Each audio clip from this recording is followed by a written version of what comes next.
आज हमारे साथ मौजूद हैं ऑल इंडिया मजलिस इत्तेहादुल मुस्लिमीन के ज़िलाध्यक्ष फ़हीम रजा एडवोकेट साहब और प्रदेश सचिव फुरकान चौधरी साहब।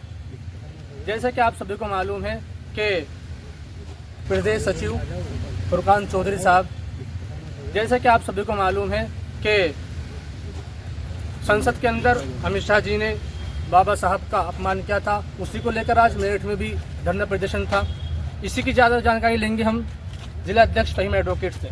जी, क्या था मसला बताइए। देखिए, अभी 17 तारीख को संसद सत्र चल रहा था, जिसमें माननीय अमित शाह गृह मंत्री जी ने एक अभिव्यक्त किया कि अम्बेडकर अम्बेडकर अम्बेडकर, इस तरीके से 6 बार उन्होंने बोला और कहा कि अगर इतना नाम भगवान का लेते तो 7 जन्मों तक स्वर्ग मिल जाता।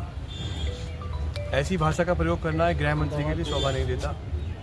वो शायद ये नहीं जानते कि उन्होंने ये जो बात कही है कि इसका देश ही नहीं पूरे पूरी दुनिया के अंदर इसका विरोध हो रहा है।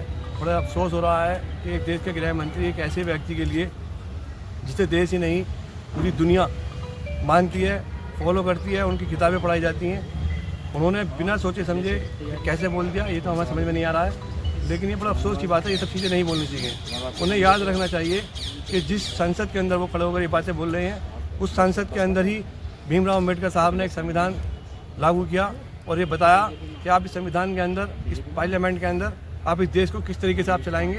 उस संसद के अंदर उन्होंने बताया कि संविधान आपको किस तरीके से जीने का अधिकार देता है। उन्होंने इस संविधान में ये बताया कि गरीब, पिछड़ा, जाति ये कोई नहीं होता, आप तमाम सब लोग, दुनिया के जितने भी हिंदुस्तान के वासी हो, आप सब बराबर हो। उन्होंने छुआछूत को ख़त्म किया, बराबरी की बात की और मान सम्मान की बात की। ये दिखा जिस तरह आपकी पार्टी के जो राष्ट्रीय अध्यक्ष हैं बैरिस्टर उर्सी साहब, उन्होंने भी खंडन किया है इस बात का। ऑल इंडिया मजलिस इत्तेहादुल मुस्लिमीन क्या रुख है उसका, क्या चाहती है? देखिए, हमारे तो सीधी सी एक ही मांग है कि अमित शाह जी को या तो माफ़ी मांगनी चाहिए, अगर माफ़ी नहीं मांग सकते तो उन्हें इस्तीफा दे देना चाहिए। ऐसे पद पर बैठकर ऐसे पद को संभालना बहुत बड़ी बात होती है और इस तरीके की भाषा का प्रयोग करना ऐसे पद पर बैठकर शोभा नहीं देता। अभी आपने धरना प्रदर्शन भी किया है और डीएम को भी ज्ञान सौंपा है, तो क्या मांग करिए आप? देखिए, हमने यही किया है कि राष्ट्रपति जी के लिए हमने ज्ञापन दिया है अधिकारी के माध्यम के माध्यम से, और उसमें हमने यही मांग की है कि गृह मंत्री जी को जो है या तो माफ़ी मांगनी चाहिए या फिर इस्तीफा दे देना चाहिए। क्या नाम आपका? अफजाल अहमद। किस संबंध में आना जाना हुआ है?